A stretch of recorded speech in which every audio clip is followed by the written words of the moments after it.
নবী সাল্লাল্লাহু আলাইহি ওয়াসাল্লাম বলেন, ইযা জানা রাজুল খারাজা মিনহুল ঈমান ওয়া কানা যিল্লাতু আলাইহি। নবী সাল্লাল্লাহু আলাইহি ওয়াসাল্লাম বলেন, যে ব্যক্তি জিনা করে, জিনা যখন করে, ওই অবস্থায় তার মধ্য থেকে, তার কলব থেকে ঈমানটা বের হয়ে যায়। ঈমানটা বের হয়ে কানা আলাইহি দুল্লাহ, তার মাথার উপরে ছায়ার মতো থাকে। সাইদান কথা যখন জিনা থেকে সে ফারিগ হয়ে যায়, তখন আবার রাজা ইলাইহিল ঈমান, ওই ঈমানটা তার দিকে আবার ফিরে আসে। যুবক ভাইরা আমার, এই হাদিসে একটা ভয়ঙ্কর কথা, যে যখন কোন ব্যক্তি জিনা করে তখন তার ঈমানটা বের হয়ে যায়। এসব করে দেখেন, জিনা করা অবস্থায় মরণ আসতে পারে না।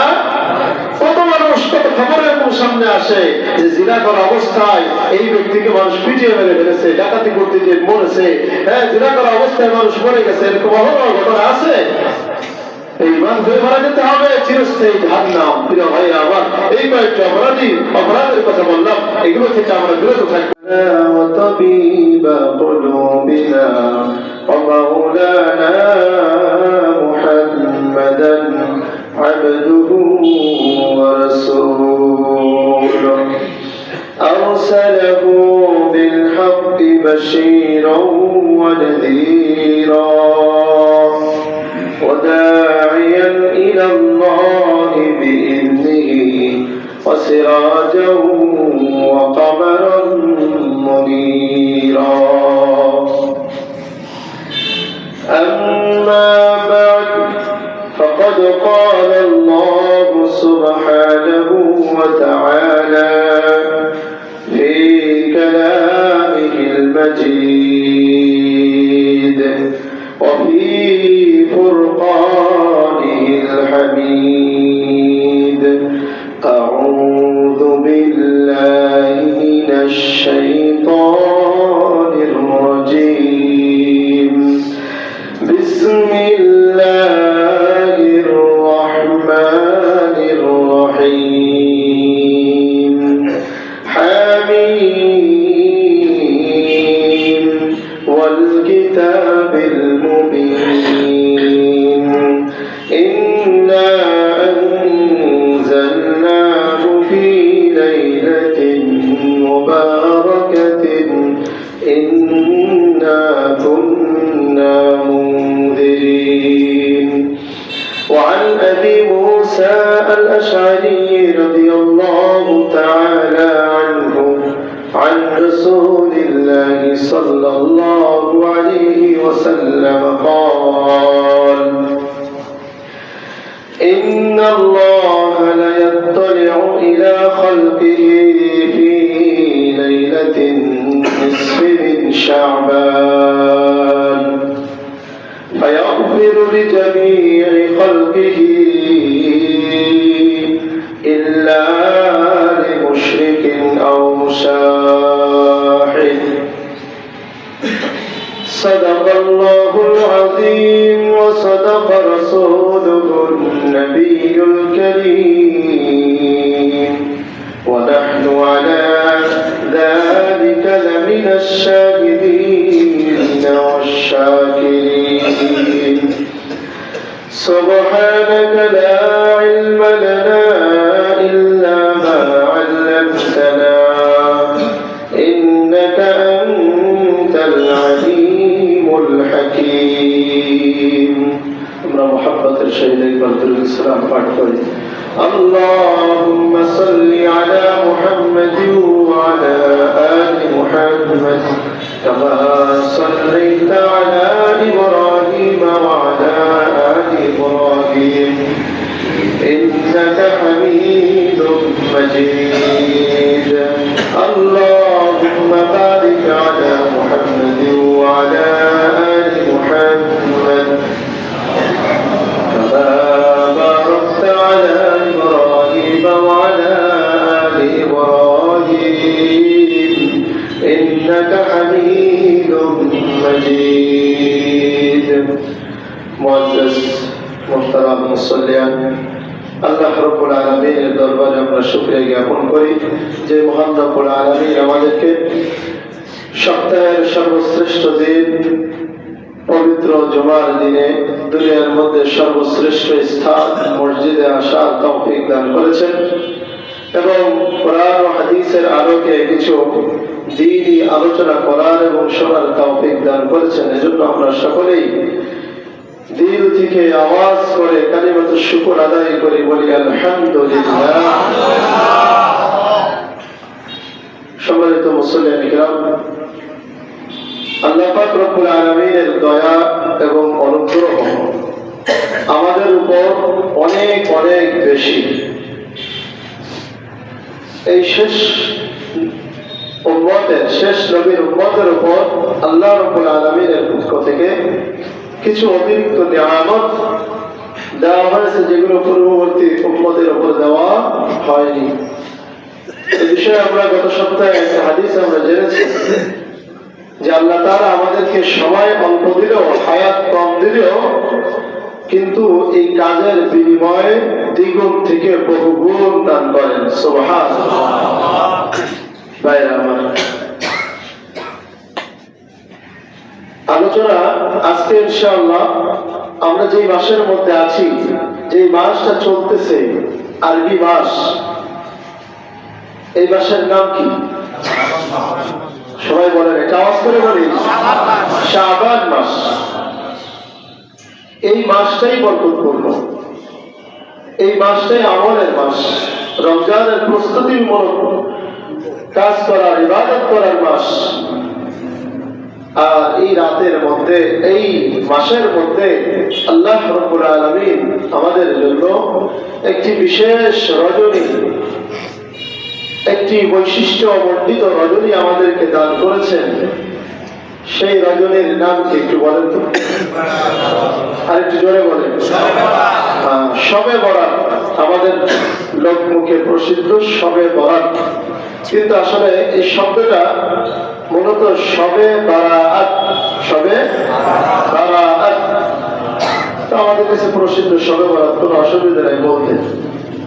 বাদবাকি এই শব্দটা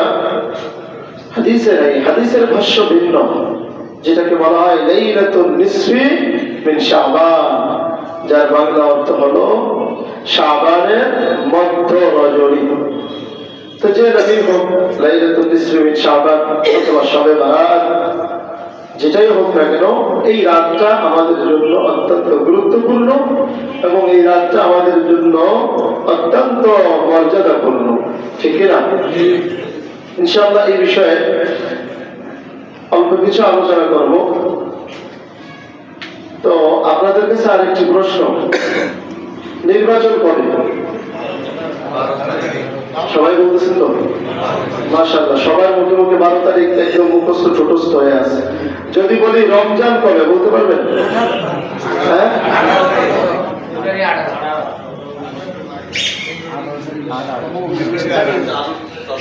ফেব্রুয়ারি মাসের 18 বা 19 তারিখ। তো এই মাস, শাবান মাস, বেশিরভাগ বা বেশি সম্ভব 29-এ যাওয়ার কথা।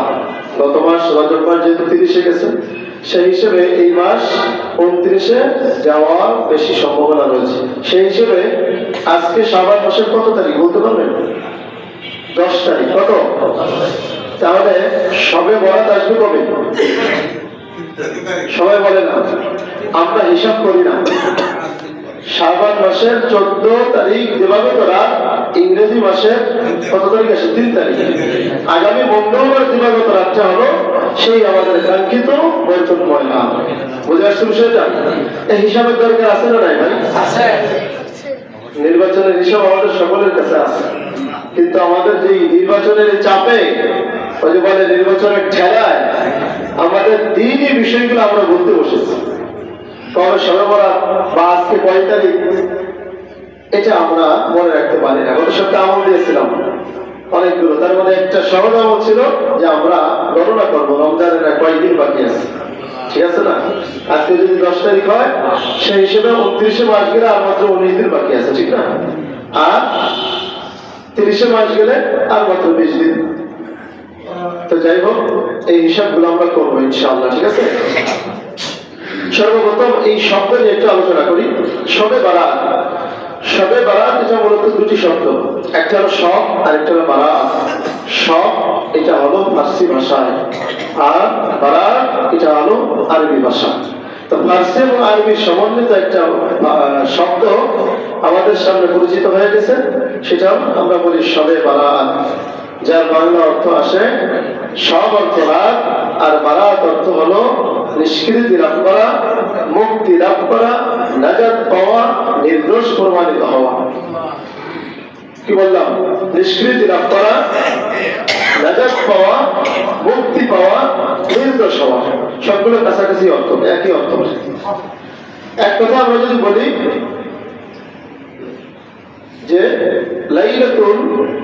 লাইলাতুল বারাত বা শবে বারাত, এর অর্থ হলো মুক্তির রজনী। কি অর্থ? মুক্তির রজনী। আর মূলত এই মুক্তিটা কিসের থেকে? জাহান্নাম থেকে। এই রাতটা হলো জাহান্নাম থেকে মুক্তির রজনী। অর্থাৎ এই রাতটা যদি কোনো ব্যক্তি কাজে লাগাতে পারে, আশা করা যায় ইনশাআল্লাহ আল্লাহ রাব্বুল আলামিন ওই সকল ব্যক্তিদেরকে জাহান্নাম থেকে মুক্তি দান করবেন। সুবহানাল্লাহ। শবে বারাতকে বা লাইলাতুল বারাতকে লাইলাতুল বারাত বলা হয় কেন? আমরা অনেকেই জানি, বড় পীর শায়খ আব্দুল কাদের জিলানী নাম তো আমরা শুনে থাকি, ঠিক আছে না? রাহিমাহুল্লাহ। তার একটি কিতাব আছে বুনিয়াতুত তালিবিন। এই কিতাবের 337 নম্বর পৃষ্ঠার মধ্যে তিনি উল্লেখ করেছেন যে শবে বারাতকে শবে বারাত কেন বলা হয়। তিনি লেখেন যে ইন্নামা সুমিয়া লাইলাতুল বারাত, এই লাইলাতুল বারাতকে লাইলাতুল বারাত বলা হয় তার কারণ হলো লিআন্না ফিহা বারাআতাইন, কেননা এই রাতের মধ্যে দুইটি মুক্তি রয়েছে। কয়টি মুক্তি? নাম্বার 1 বারাআতান লিল আশকিয়া মিনার রহমান। এক নম্বর হলো দুনিয়ার মধ্যে যারা অপরাধী, দুর্ভাগা, পাপিষ্ঠ আছে, তারা যদি রাতকে কাজে লাগাতে পারে আল্লাহর পক্ষ থেকে মুক্তির ঘোষণা। সুবহানাল্লাহ। নাম্বার 2 বারাআতান লিল আউলিয়া মিনাল খাযালালি, যারা দুনিয়ার মধ্যে আল্লাহর নৈকট্যপ্রাপ্ত বান্দা, আল্লাহর ওলি, আল্লাহর প্রিয় বান্দা, যারা মুত্তাকি পরহেজগার বান্দা যারা হবে, তারা ব্যর্থতা এবং নিরাশ হওয়া থেকে মুক্তি লাভ করবে। সুবহানাল্লাহ। এই ছিল শবে বারাত। তিনি আরো লেখেন, আব্দুল কাদের জিলানী রাহিমাহুল্লাহ, তিনি আরো লেখেন তার কিতাবের মধ্যে যে ইন্না লিল মালাইকাতি ঈদুন লাইলাতুল ঈদ, যে ফেরেশতাদের জন্য ঈদের রাত রয়েছে। কামা আন্না লিল মুসলিমিনা ইয়াউম ঈদ, যেমনি ভাবে মুসলমানদের জন্য ঈদের দিন রয়েছে। ফেরেশতাদের জন্য ঈদের রাত হলো লাইলাতুল বারাত ওয়া লাইলাতুল কদর। একটা হলো শবে বারাত, আর একটা হলো ওই শবে কদর। এটা কাদের? ফেরেশতাদের।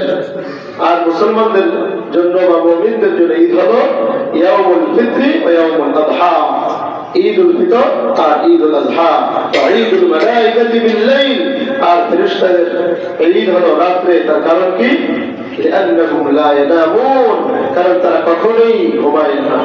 এজন্য তাদের ঈদ রাতে দেওয়া হয়েছে। বোঝার বিষয়টা?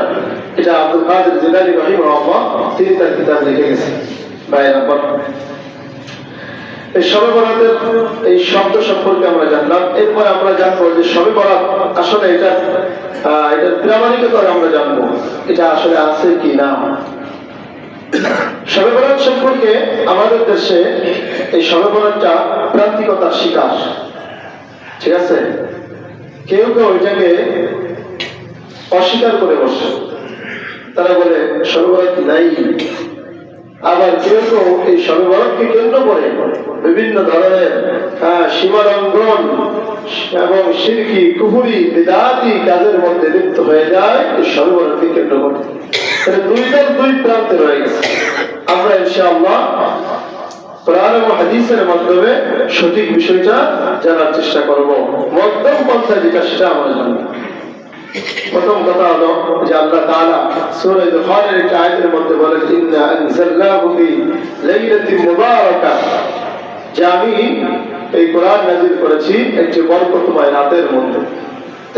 এই আয়াতের তাফসীরের মধ্যে বাযুল মুফাসসিরিন, কিছু মুফাসসির তারা যে একজন লিখেছেন যে এই রাতটা শবে বরাতটাও উদ্দেশ্য, এই রাত দ্বারা শবে বরাত বা লাইলাতুল বারাত উদ্দেশ্য। কিন্তু অধিকাংশ মুফাসসিরিন এবং সহিহ শুদ্ধ যেটা সেটা হলো এই আয়াতের এই লাইলাতুল মুবারাকা বরকতময় রাত দ্বারা উদ্দেশ্য শুধুমাত্র শবে কদরই, অন্য কোনো রাত উদ্দেশ্য নয়। তো যাই হোক, পুরো কোরআনের মধ্যে শবে বরাত সম্পর্কে যদিও নাই, কিন্তু হাদিসের মধ্যে সহিহ হাদিসের আলোকে আমরা জানবো যে শবে বরাতের ওজুদ আছে। শবে বরাত একটা বরকতময় রাত, ফজিলতপূর্ণ রাত, এবং এই রাতে যদি কোনো ব্যক্তি আমল করতে পারে, আল্লাহ তাআলার কাছে ক্ষমা চাইতে পারে, ইনশাআল্লাহ আল্লাহ রাব্বুল আলামিন ওই ব্যক্তিকে পরিপূর্ণ ক্ষমা করে দিবেন। সুবহানাল্লাহ। এই বিষয়ে যারা অস্বীকার করে তারা হলো বাংলাদেশের মধ্যে আছে যে নামদারি আহলে হাদিস, নিজেদেরকে আহলে হাদিস দাবিদার, লা মাযহাবি অথবা গায়রে মুকাল্লিদ বলা হয় যাদেরকে, নিজেদেরকে যারা দাবি করে। তো আহলে হাদিস যারা, তারা বলে শবে বরাত বলতে কিছুই নেই, লাইলাতুল বারাত বলতে কিছুই নেই। এরা শবে বরাতের দিনে বা ওই রাতে মসজিদকে তালা মেরে দেয়, ঈশার নামাজ পড়ে কেউ মসজিদে থাকতে পারবে না, কঠোর অবস্থানে আছে। তারা মনে করে যে এই রাতে ইবাদত করা সম্পূর্ণ কোরআন সুন্নাহ বহির্ভূত, বিদআতের অন্তর্ভুক্ত। তারা মনে করে আহলুল হাদিস, বর্তমানে যারা নিজেদেরকে আহলে হাদিস বলে দাবি করে, অথচ এদেরই শায়েখরা, এরা যাদেরকে শায়েখ মানে, যাদের ফতোয়া এরা গ্রহণ করে, তাদের তিনজন ব্যক্তির নাম বলবো। এক নম্বর শাইখুল ইসলাম ইবনে তাইমিয়া রাহিমাহুল্লাহ, যার ফতোয়া শুনলে আহলে হাদিস যারা, তারা কোনো কথা বলে না, এক কথাই মেনে নেন। তিনি তার কিতাবের মধ্যে লিখেছেন যে কোরআন, এই হাদিস, সহিহ হাদিস এবং আসার সাহাবা, এগুলোর মাধ্যমে, অনেক হাদিস এবং আসার সাহাবার মাধ্যমে শবে বরাতের ফজিলত প্রমাণিত, শবে বরাত প্রমাণিত, লাইলাতুল বারাত প্রমাণিত। এবং এই রাতে সালফে সালিহিনদের, অর্থাৎ আমাদের পূর্ববর্তী উলামায়ে কিরামদের আমল ছিল, তারা এই রাতটাকে তারা কাজে লাগাতো কিভাবে? রাত্রি জাগরণ করে আল্লাহর দরবারে তারা নফল নামাজ পড়তো এবং দিনের বেলা তারা রোজা রাখতো। এটা কার কথা? এই আহলে হাদিসদের একজন শায়েখের কথা, যার ইন্তেকাল হয়েছিল 128 হিজরি। আর দ্বিতীয় আরেকজন হলো শেখ আব্দুর রহমান মুবারকপুরী, যার ইন্তেকাল হয়েছে 1353 হিজরিতে। তিনিও এই একই কথা বলেছেন, এই পাশাপাশি কথা, যে লাইলাতুল বারাত প্রমাণিত এবং সালফে সালিহিনদের আমল দ্বারা প্রমাণিত, হাদিসের মাধ্যমে প্রমাণিত। এই ব্যাপারে সহিহ হাদিস আছে, এই হাদিস আমি বলবো। আরেকজন হলো নাসিরউদ্দিন আলবানী রাহিমাহুল্লাহ, তার কথা শুনলে তো এরা আরো চুপ হয়ে যায় হাদিসের ব্যাপারে। তো তিনিও তার একটা কিতাব সিলসিলাতুল আহাদিস সহিহা, যে কিতাবের মধ্যে তিনি বাছাই করে সহিহ হাদিস উল্লেখ করেছেন, তার মধ্যে একটা হাদিস উল্লেখ করেছেন যে হাদিসের মাধ্যমে এই শবে বরাত প্রমাণিত। বুঝে আসছে বিষয়টা? তাহলে তারা যে দাবি করে যে শবে বরাত নাই, এটা আসলে মূলত তাদের জ্ঞানের কমতি ছাড়া আর কিছুই না। এদের মধ্যে বেশিরভাগই দেখবেন যে কিছু বাংলা চটি বই পড়ার মাধ্যমে, কিছু বাংলা কিতাব পড়ে নিজেদেরকে অনেক শায়েখ বলে তারা দাবি করে থাকে। আপনি এটা নেটে সার্চ করলে পাবেন, একজন ব্যক্তি, আমার নামটা খেয়াল নাই, মুখে দাড়ি নাই, দাড়ি ওঠে না আর কি, এই আহলে হাদিসের একজন শায়েখ, তাকে বয়ানের মধ্যে জিজ্ঞেস করা হয়েছে যে হযরত আপনার যোগ্যতা সম্পর্কে জানতে চাই, আপনার ইমাম, আপনি যারা অনুসরণ করবেন তার যোগ্যতা সম্পর্কে জানার দরকার আছে না নাই? তো ঘটনাক্রমে মাহফিলের ময়দানে প্রশ্ন করেছে, আপনার যোগ্যতা সম্পর্কে জানতে চাই। ওই ব্যক্তি সরলভাবে জবাব দিচ্ছে যে ভাই, আমি কোনো আলেম না, আমি জেনারেল পড়বো, আমি 1 2 3 4 5 থেকে নিয়ে একদম এমএ পাস করেছি, ভার্সিটিতে পড়েছি, পুরোটাই আমার জেনারেল লাইফ, আমি কোনো মাদ্রাসায় পড়িনি, মাদ্রাসার কিতাব পড়িনি। এই হলো তাদের শায়েখের অবস্থা, যে মাদ্রাসায় কোনোদিনও পড়েনি, কোরআন হাদিস নিয়ে গবেষণা করেনি, এই ব্যক্তিকে তারা শায়েখ বানায় বয়ানের মঞ্চে বসিয়ে দিয়েছে, তাদের থেকে ইলম নিচ্ছে। নাউযুবিল্লাহ বলি কিয়ামতের আলামত এগুলো হাদিসের মধ্যে আছে ইবনে মাজাহ শুরুর দিকের হাদিসগুলো আছে যে কিয়ামতের আগে এমন অবস্থা হবে যে এলেম উঠিয়ে নেওয়া হবে যোগ্য আলেমদেরকে আল্লাহ তাআলা নিয়ে নেবেন অর্থাৎ ইন্তেকালের মাধ্যমে এরপরে মূর্খ লোকেরা সমাজের নেতা হবে এবং এদের কাছ থেকে মানুষ ফতোয়া জিজ্ঞেস করতে আসবে এরা মন গড়া ফতোয়া দিবে না জেনে ফতোয়া দিবে কোনো লেখাপড়া থাকবে না যোগ্যতা থাকবে না যোগ্যতাবিহীন মানুষ আসবে ফতোয়া দিবে আর সে নিজেও পথভ্রষ্ট হবে আর হাজারো মানুষকে পথভ্রষ্ট করবে হাদিসের কথা প্রিয় ভাইরা আমার এই আমার তাদের অবস্থা মিথ্যাচার দিয়ে ভরপুর এই জন্য ভাইরা আমার সঠিক বিষয়ে বুঝতে হবে শবে বরাত দিয়ে ভ্রান্তিকতার শিকার হওয়া যাবে না আমরা হাদিসের আলোকে শবে বরাতের ফজিলত সম্পর্কে আমরা জানবো আবু মুসা আল-আশআরী রাদিয়াল্লাহু আনহু থেকে বর্ণিত ইবনে মাজাহ 1390 নম্বর হাদিসের মধ্যে উল্লেখ রয়েছে এই হাদিসটা ওই নাসিরউদ্দিন আলবানী তার কিতাবের মধ্যে উল্লেখ করেছেন عن أبي موسى الأشعري رضي الله عنه عن رسول الله صلى الله عليه وسلم قال إن الله لا يطلع إلى خلقه في ليلة النصف من شعبان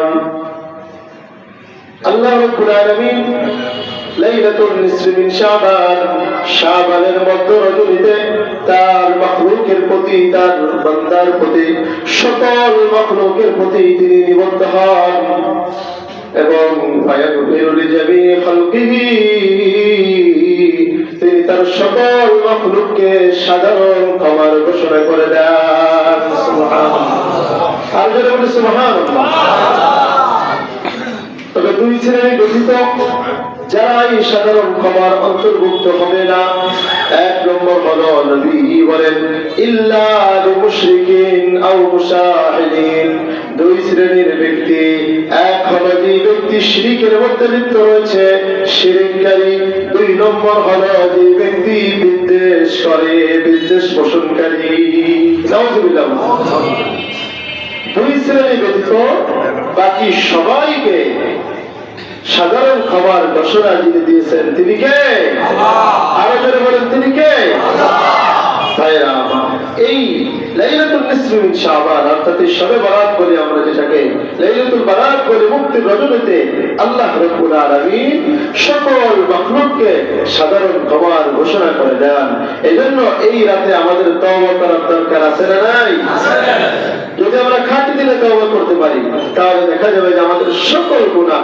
আল্লাহ তাআলা মাফ করে দিবেন আর যদি ওই মুশরিক এবং মুশাহিদ অর্থাৎ বিদ্বেষ পোষণকারী তারাও যদি শিরক থেকে মুক্ত হয়ে বিদ্বেষ ছেড়ে দিয়ে হিংসা ছেড়ে দিয়ে তারাও যদি এক আল্লাহর দিকে নিবদ্ধ হয়ে দুই ফোঁটা চোখের পানি ফেলে দিয়ে যদি আল্লাহ তাআলার কাছে খাঁটি দিলে তওবা করতে পারে তাহলে ইনশাআল্লাহ অবশ্যই অবশ্যই আল্লাহ তাআলা তাকেও ক্ষমা করে দেবেন সুবহানাল্লাহ তাহলে হাদিসের মাধ্যমে শবে বরাতের ফজিলত প্রমাণিত হলো এটা সহিহ হাদিস এটার মাধ্যমে প্রমাণিত হলো যে শবে বরাত আছে না নাই আছে আল্লাহর বলেন আছে না নাই আছে তাহলে যদি কোনো ব্যক্তি বলে শবে বরাত বলতে কিছু নাই এদের কথা কি মানা যাবে না এর একটু শব্দের মাইল থাকতে কিভাবে জানেন শবে বরাত একটু আগে শব্দের বিশ্লেষণ করলাম কিন্তু এই শবে বরাত শব্দটা এই শব্দ কোরআন হাদিসে কোনো জায়গায় নেই আরে কোরআন হাদিসে থাকবে কই সব শব্দটা তো ফারসি আর কোরআন এবং হাদিস কি ফারসি ভাষা না আরবি ভাষা আরবি ভাষা তাহলে শবে বরাত আসবে করতে বুঝে আসছে বিষয়টা তাহলে শব্দের মাইল পাশ দিয়ে সাধারণ মানুষদেরকে ধোঁকা দেয় তারা বাহ্যিক অর্থ দেখে আরে এরকম অনেক শব্দ আছে আমরা ব্যবহার করি যেগুলো কোরআন হাদিসের কোনো শব্দ না কিন্তু সেই সকল শব্দ বললে কি মানুষের ঈমান নষ্ট হয়ে যাবে বিদআত হয়ে যাবে এই যে আমরা কি করি দৈনিক 5 ওয়াক্ত আমরা কি পড়ি আরে কথা বলেন 5 ওয়াক্ত কি পড়ি নামাজ পড়ি না এই নামাজ শব্দটাই তো ফারসি শব্দ আমাদের দেশে এশিয়া মহাদেশে নামাজ শব্দ প্রসিদ্ধ হয়ে গেছে আমাদের একটা ব্যবহারিক একটা দিক আর ভিতরে যেটাকে সালাত বলা হয় সেই জন্য নামাজ বললে কি তার কুফরি হয়ে যাবে তার নামাজ হবে না কি বলেন রোজা শব্দটা কোরআন হাদিস কোনো জায়গায় নেই। রোজা শব্দ যে ফার্সি শব্দ, আরবিতে কোরআন এবং হাদিসের শব্দ হলো সাওম বা সিয়াম। বুঝে আসছে বিষয়টা? তো শাব্দিক বাড়িতে সাধারণ মানুষদেরকে ভুলভাল বোঝায়। তাই না আমার এই শাব্দিক বিষয়ে কোনো অসুবিধা নেই, আমাদের ইবাদত সঠিক রাখতে হবে। তো কথা হলো যে আমরা এই হাদিসের মধ্যে প্রমাণিত হলো যে শবে বরাত আছে না নাই?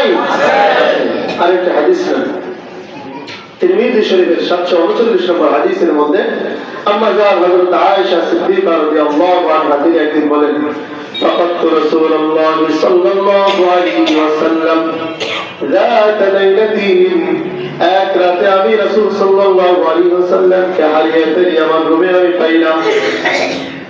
فخرجت আমি বের হলাম তালাশ করার জন্য, খোঁজ করার জন্য।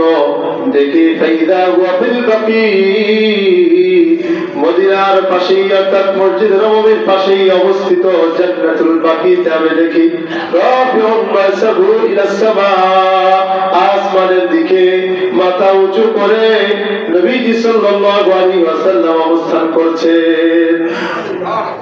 সুবহানাল্লাহ বলেন। নবীজি সাল্লাল্লাহু আলাইহি ওয়াসাল্লাম সেখানে গিয়ে হাত তুলে আসমানের দিকে তাকিয়ে দোয়া করতেছিলেন। তবে এই লাইলাতুল নিসফ মিন শাবান, এই শবে বরাতে লাইলাতুল বরাতের সময় নবীজি সাল্লাল্লাহু আলাইহি ওয়াসাল্লাম দেখে বলেন, ইয়া আয়েশা আকুনতি তাখাফিনা আন ইয়াহিফাল্লাহু আলাইকি ওয়া রাসূলুহু, তুমি কি মনে করছো আল্লাহ এবং তার রাসূল তোমার উপর বিচার করবে? আম্মা জান আয়েশা সিদ্দিকা রাদিয়াল্লাহু আনহা জবাব দিলেন, ওমা বিযালিকা, বিষয়টি এমন নয়, ওয়ালাকিন্নী যানানতু আন্নাকা আতাইতা বা'দা নিসাই, কিন্তু আমি ধারণা করেছিলাম যে আপনি হয়তো আপনার অন্য কোনো স্ত্রীর কাছে গিয়েছেন। মনের মধ্যে যেটা ছিল সেটাই বলে দিয়েছে। আমাদের এই জামানার স্ত্রীরা কি বলতো, আরে না না, এটাকে আমি কোনোদিনও মনে করতে পারি, আমি তো এমনি ঘোরাফেরা করতেছিলাম তাই আপনাকে এখানে দেখলাম, এই লৌকিকতা দেখাতো, ঠিক না? কিন্তু সাহাবীদের একটা অভ্যাস হলো মনের মধ্যে কোনো কিছু লুকায়িত রাখেন না, মনের মধ্যে যেটা আসতো সেটাই প্রকাশ করে দিতেন। ইয়া রাসূলুল্লাহ, এটা মনের মধ্যে আসছে, সাথে সাথে প্রকাশ করে দিতেন।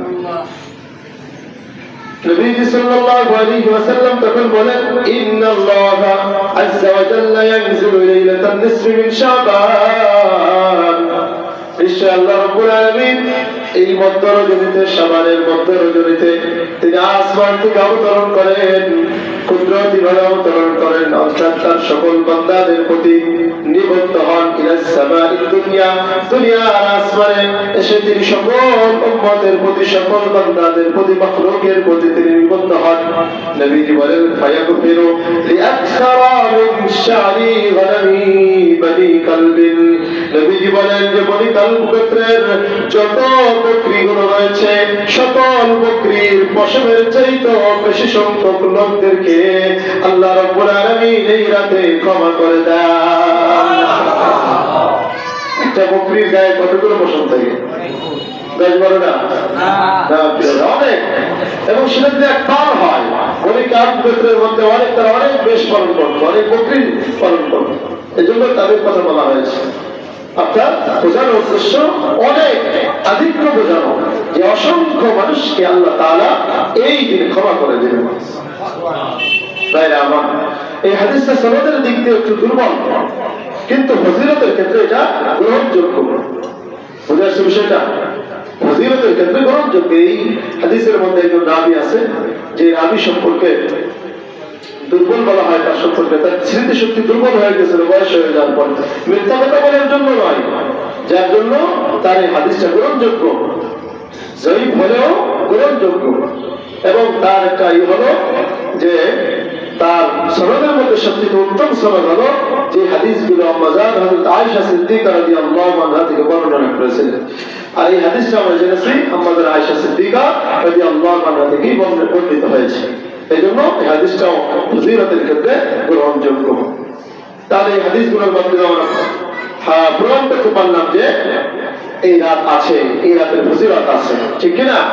প্রিয় ভাইরা আমার, এই রাতে অনেক মানুষ আছে যারা নাজাত পাবে না, তার মধ্যে দুই শ্রেণীর লোক আমি বললাম একটু আগে, একটা হলো মুশরিক আর দুই নম্বর হলো বিদ্বেষ পোষণকারী।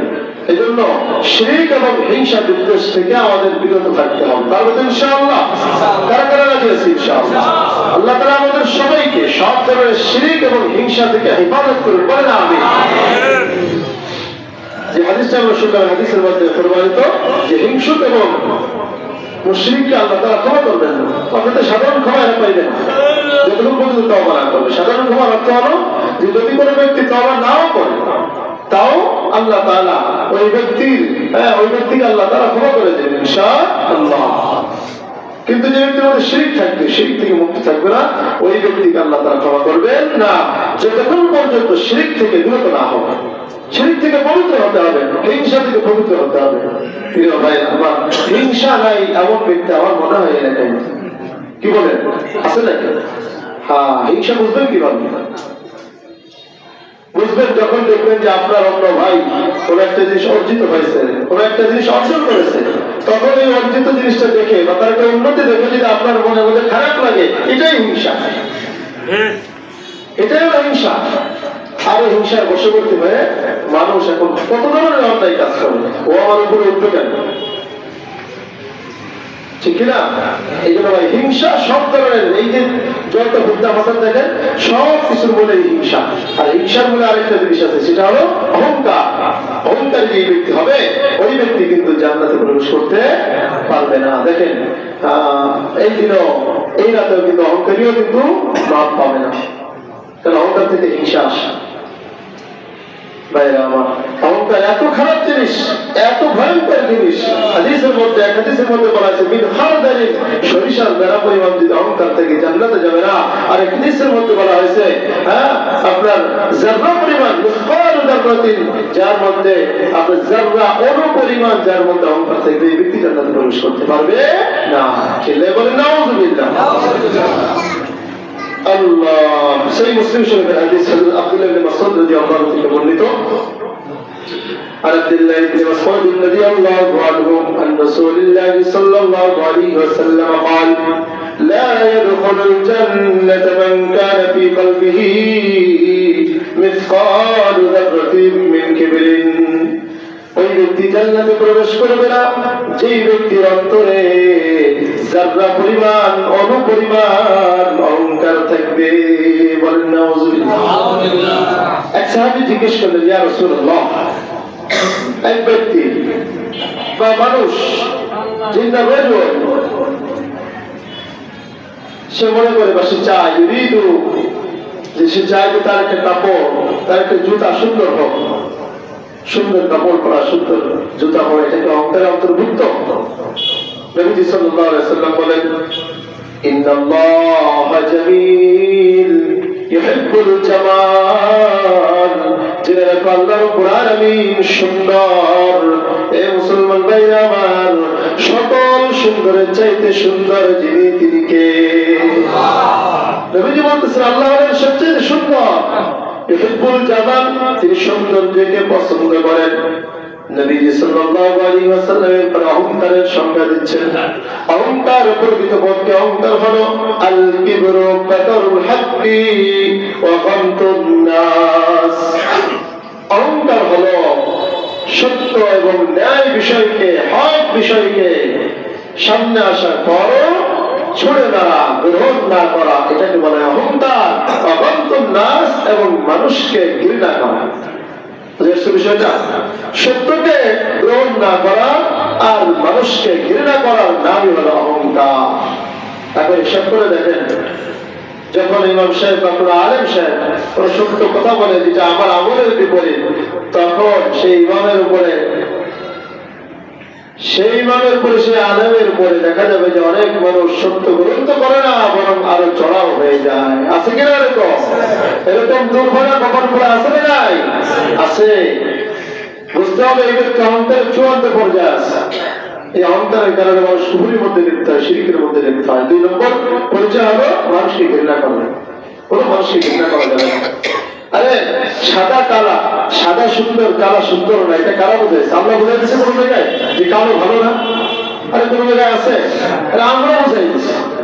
মা বাপ থেকে আমরা পেয়েছি, আমরা মা বাবার সন্তানদের কালো ভালো না, কালো জিনিস ভালো না, এ আমরা বোঝাইছি। আসলে কি কালো কি খারাপ? কোরআন এবং হাদিসের মধ্যে স্পষ্ট আছে যে সাদা কালোর মধ্যে কোনো পার্থক্য নেই, ধনী গরিবের মধ্যে কোনো পার্থক্য নেই। পার্থক্য একটা জায়গায়, তাকওয়ার মাধ্যমে। যার মধ্যে তাকওয়া বেশি থাকবে সে আল্লাহর কাছে বেশি প্রিয় হবে, আল্লাহর কাছে বেশি সুন্দর হবে। আর যার মধ্যে তাকওয়া থাকবে না, ও দুনিয়ার মধ্যে যত সুন্দর হোক, যতই সে পদে মর্যাদার অধিকারী হোক, যতই সম্পদশালী হোক না কেন, আল্লাহর কাছে তার চারাগার দাম নাই। এই জন্য ভাইরা আমার তাকওয়া অর্জন করতে হবে। তাহলে অহংকারী ব্যক্তি সে জাহান্নামে যাবে, এই ব্যক্তি কিন্তু ক্ষমা পাইবে না। অহংকার আরেকটা আলাদা আমি বলি, হাদিসের মধ্যে আছে, من جر ثوبه خيلا لم يدخل الجنة। যেই ব্যক্তি অহংকার বশত তার কাপড় টাকনোর নিচে পড়বে, ওই ব্যক্তি জাহান্নামে যাবে। বললেন টাকনোর নিচে কাপড় ভরল এখানে নাই, অধিকাংশ এখানে আছে যারা টাক পায়জামা পরে, অধিকাংশ যারা আলেম না, যারা আলেম যারা অধিকাংশ টাকনোর নিচে পায়জামা পরে। আমরা নামাজের সময় অনেক মসজিদে ঘোষণা দেয় টাকনোর উপরে কাপড় পরিধান করি, এটা কি শুধু নামাজের মাসায়? এটা সার্বক্ষণিক। এই মাসালা মানতে হবে। টাকনোর নিচে কাপড় পরলে ওই ব্যক্তি জাহান্নামে হয়ে যাবে। যে ব্যক্তি যার কাপড় টাকনোর নিচে যাবে সে জাহান্নামে যাবে।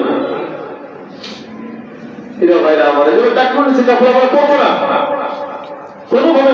টাকনোর নিচে প্রিয় ভাইরা আমার, টাকনোর নিচে কাপড় পরিধান করবেন না। একজনের খেয়াল চলে গেল, সেটা হলো দুইটা কথা, সেটা খেয়াল আসলে তো অবশ্যই উঠাই নেবে। কিন্তু আমরা কয়জন খেয়ালে আমাদের বেশিরভাগই আমরা স্টাইল করি। আর টাকনোর উপর কাপড় পরলে যদি বললে দেখা যায়, মৌলবী দেখা যায়, এই জন্য আমরা করি না। নাউযুবিল্লাহি মিন যালিক। যদি কোনো ব্যক্তি হালাল মনে করে যদি করে, তার ঈমানই থাকবে না। হ্যাঁ, আরো কিছু মানুষ যারা মাপ পাবে না, যেমন মদ্যপানকারী, মাদক গ্রহণকারী, তারপরে পিতামাতার অবাধ্য সন্তান, আর হলো দাইয়ুস ব্যক্তি। গত সপ্তাহে দাইয়ুস বলতেছিলাম, এটা দেখেন হাদিসের মধ্যে রয়েছে। হযরত ইবনে ওমর রাদিয়াল্লাহু আনহু থেকে বর্ণিত, নবী সাল্লাল্লাহু আলাইহি ওয়াসাল্লাম বলেন, সালাতুন হারামাল্লাহু আলাইহিমুল জান্নাহ। তিন শ্রেণী রয়েছে যাদের উপর আল্লাহ তাআলা জান্নাতকে হারাম করে দিয়েছেন। এক নম্বর হলো মুদমিনুল খামার, যারা মদ গ্রহণ করে, মাদক সেবন করে, মাদক জাতীয় যত যা কিছু আছে, গাঁজা বলেন, ইয়াবা বলেন, মামা বলেন, যা কিছু আছে, যেই জিনিসের মাধ্যমে মানুষ নেশা করে, কুল্লু মুসকিরিন হারামুন, প্রত্যেক নেশাদার বস্তু হারাম। এই সকল মাদক বিষয় যারা গ্রহণ করে তাদের জন্য আল্লাহ তাআলা জাহান্নাম হারাম করে দিয়েছেন। বলেন নাউযুবিল্লাহ। দুই নম্বর হলো মাতা-পিতার অবাধ্য, মাতা-পিতার বাধ্য নয়, মাতা-পিতার কথা শোনে না, মাতা-পিতাকে হুমকি ধমকি দেয়, মাতা-পিতার খবর নেয় না, খরচ দেয় না, এমন ব্যক্তিদের জন্য আল্লাহ তাআলা জাহান্নাম হারাম করে দিয়েছেন। তিন নম্বর হলো দাইয়ুস আল্লাযী ইউকিরু ফি আহলিহিল খাবাস। ওই দাইয়ুস ব্যক্তি, যে ব্যক্তি নিজের পরিবারের লোকদেরকে বেপরদায় রাখতে স্বাচ্ছন্দ্য বোধ করে। এখন এসব করে দেখেন আমরা এর মধ্যে আছি কি? প্রথম দুইটার মধ্যে না হলো তিন নম্বরের মধ্যে অধিকাংশ আছে। গত সপ্তাহে বললাম না স্পষ্ট ভাষা, যে নারীদেরকে বিপর্যয় রাখেন না, দাইয়ুস হবে। দাইয়ুসের ঠিকানা কোথায়? জাহান্নাম। আমি বলছি, নবীজি বলতেছেন হারাম করে দেওয়া হয়েছে তার জন্য জান্নাত। আপনি কিভাবে যাবেন জান্নাত? জান্নাতের আশা করলেই কি সবকিছু হয়ে যায়? পরিবারকে পর্দার মধ্যে রাখতে হবে, পরিবারকে বেপর্দায় ছাড়া যাবে না। এদের জন্য কিন্তু ক্ষমা নাই।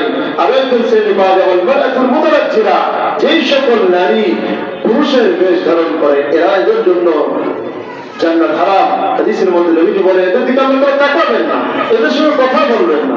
আরো এক ব্যক্তি আছে, যেহেতু বললাম মুসলিম ইসারহু, এদের দিকে আল্লাহ তাআলা তাকাবেন না, যারা টাকনুর নিচে কাপড় পরিধান করে। আরেক ব্যক্তি হলো আল মুনাফিকু সিলআতাহু বিল হালিফিল কাযিব, যে ব্যক্তি মিথ্যা কসম করে, মিথ্যা বলে পণ্য বিক্রি করে। দুই নম্বর মাল এক নম্বর করে বলে বিক্রি করে। এই মিথ্যা কসম করে, মিথ্যা কথা বলে যারা ভেজাল মাল এক নম্বর বলে বিক্রি করে, এদের দিকে আল্লাহ তাআলা তাকাবেন না কিয়ামতের দিনে, এদের জন্য ক্ষমা নাই। আর এই জন্য কথা বলবো, শেখুন জানি, বৃদ্ধ ব্যভিচারী, জিনাকার, সে বৃদ্ধ তার যুবক হোক, সবার জন্যই তো কঠোর শাস্তি রয়েছে। জিনাকারীদের জন্য এই রাতে তাদের জন্য এই হবে না। বলবো সামনে হাদিসটা, প্রিয় ভাইরা আমার, কিছু বুড়ো মানুষ আছে, বুড়ো হয়ে যাওয়ার পরও এর গোচ্চারে যায় না, আছে না এরকম? আর কথা আছে না, যেটা ভালো সে যেটা নয়তে ভালো হয়, আর যেটা হয় না সেটা 90তে ভালো হয়, এরকম আছে না নাই? বুড়ো হয়েও আরেকজনের মায়ের দিকে থাকে, খুব সাবধান। আরেক ব্যক্তি যে ব্যক্তি দান করে ফোটা দেয়, এই ব্যক্তির জন্য এটাতে ক্ষমা নেই। দান করে ফোটা দেওয়ার কোনো সুযোগ নেই। দান করবো কার জন্য? আল্লাহর জন্য। ব্যাস একটু মনে রাখলে হবে। হ্যাঁ, জিনাকারীরা বিরুদ্ধে একটা ভয়ঙ্কর হাদিস বলবো, দেখেন নবীজি সাল্লাল্লাহু আলাইহি ওয়াসাল্লাম, আবু দাউদের 4690 নম্বর হাদিস, নবীজি সাল্লাল্লাহু আলাইহি ওয়াসাল্লাম বলেন, ইযা জানা রাজুল খারাজা মিনহুল ঈমান ওয়া কানা যিল্লাতু আলাইহি। নবীজি সাল্লাল্লাহু আলাইহি ওয়াসাল্লাম বলেন, যে ব্যক্তি জিনা করে, জিনা যখন করে, ওই অবস্থায় তার মধ্য থেকে, তার কবর থেকে ঈমানটা বের হয়ে যায়। ঈমানটা বের হয়ে কানা আলাইহি দুল্লাহ, তার মাথার উপরে ছায়ার মতো থাকে। সাইদান কথা যখন জিনা থেকে সে ফারিগ হয়ে যায়, তখন আবার রাজা ইলাইহিল ঈমান, ওই ঈমানটা তার দিকে আবার ফিরে আসে। যুবক ভাইরা আমার, এই হাদিস একটা ভয়ঙ্কর কথা, যে যখন কোন ব্যক্তি জিনা করে তখন তার ঈমানটা বের হয়ে যায়। এসব করে দেখেন, জিনা করা অবস্থায় মরণ আসতে পারে না। কত মানুষ, কত খবর এরকম সামনে আসে যে জিনা করা অবস্থায় এই ব্যক্তিকে মানুষ পিটিয়ে মেরে ফেলেছে, ডাকাতি করতে গিয়ে মরেছে। হ্যাঁ, জিনা করা অবস্থায় মানুষ মরে গেছে, এরকম অহরহ ঘটনা আছে। ঈমান ধরে মারা যেতে হবে, চিরস্থায়ী জাহান্নাম। প্রিয় ভাইরা আমার, এই কয়েকটা অপরাধের কথা বললাম, এগুলো থেকে আমরা বিরত থাকবো। সর্বপ্রথম আমাদের করণীয় কি? অল্প কথা 1 মিনিটের মধ্যে বলে দেবো। একটা বলবে বেশি বেশি দোয়া করা। কি বলা ভাই? বেশি বেশি দোয়া করা, নফল ইবাদত করা, তাসবিহ পড়া, ইস্তিগফার করা। এই সবচেয়ে বেশি বেশি আমরা নফল ইবাদত করব, নফল নামাজ পড়বো, তারপর আল্লাহ তাআলার কাছে দোয়া করব, জিকির করব এবং ইস্তিগফার করব। তারপর সুযোগ যদি হয় কবরস্থানে যাওয়ার বিধান আছে, কবরস্থানে যাইতে পারেন। তবে আমাদের এই মুন্সিগঞ্জের যে সিস্টেম, হ্যাঁ, একদম মিছিল আকারে যাওয়া না, এরকম যাওয়ার কোনো বিধান নেই। আপনি নিজে নিজে যেতে পারেন, স্বাভাবিকভাবে যান কবরস্থানে গিয়ে। কবরস্থ ব্যক্তিদের জন্য আপনি আল্লাহ তাআলার কাছে ক্ষমা চান। হাদিসের মাধ্যমে বর্ণিত হয়েছে যে নবী সাল্লাল্লাহু আলাইহি ওয়াসাল্লাম জান্নাতুল বাকিতে এই রাতে গিয়ে সকল কবরস্থ ব্যক্তিদের জন্য দোয়া করেছেন। বুঝে আসছে বিষয়টা? এটা করা যাবে। আর শবে-বরাতের পর দিন অর্থাৎ দিনের বেলা রোজা রাখবেন। হাদিসের মধ্যে আছে যে ইযা কানাত লাইলাতুন নিসফি মিন শাবান ফাকুমু লাইলাহা ওয়া সুমু নাহারা, রাতে জাগরণ করে নামাজ পড়ে ইবাদত করো আর দিনের বেলা রোজা রাখো। আর সারা রাত ইবাদত করবেন, কোনো অসুবিধা নাই, কিন্তু ফজরটা কিন্তু কাজা করা যাবে না, তাহলে সারা রাতের পুঁজি সব নষ্ট হয়ে যাবে। এটা ফজর অবশ্যই আমরা মসজিদে জামাতের সহিত পড়বো। আর বর্জনীয় কিছু কাজ দেখেন, সমাজকে কেন্দ্র করে আতশবাজি করা হয়। এই আতশবাজির ব্যাপারে, পটকাবাজির ব্যাপারে প্রত্যেকটা দিবসের সময় তো বলি যে এগুলো করবেন না প্রিয় ভাই। অনেকটা কমেছে হয়তো, কিন্তু আরো কমানোর দরকার। এগুলো আমাদের ছেলেমেয়েরা যেন না কমে। এগুলো এসেছে ওই অন্য প্রযুক্তির মাধ্যমে এসেছে, হ্যাঁ, তাদের মাধ্যমে আমাদের মুসলমানদের মধ্যে ঢুকে গেছে। আর প্রত্যেক বছর অনেক মানুষ এরকম মনেও যায় আল্লাহ। আর এরপরে হলো এই রাতকে কেন্দ্র করে কাজে চালায়, আরেক সজ্জা করে, এমনকি মসজিদ পর্যন্ত বিভিন্ন মসজিদে ঝাড়বাতি ইত্যাদি সাজানো হয়। হয় কি হয় না? হ্যাঁ, বহুত দেখেছি। এটা করবেন না আপনারা। এটাও এরকম বেতনবিদের থেকে এসেছে, এটা করা যাবে না, এটার মধ্যে কোনো সফ নাই। আর 3 নম্বর হলো শবে-বরাতকে কেন্দ্র করে হালুয়া রুটি খায়, আছে না নাই? শয়তান আমাদের শহরে একটু কমে গেছে, হয়তো গ্রামগঞ্জে এখনো আছে।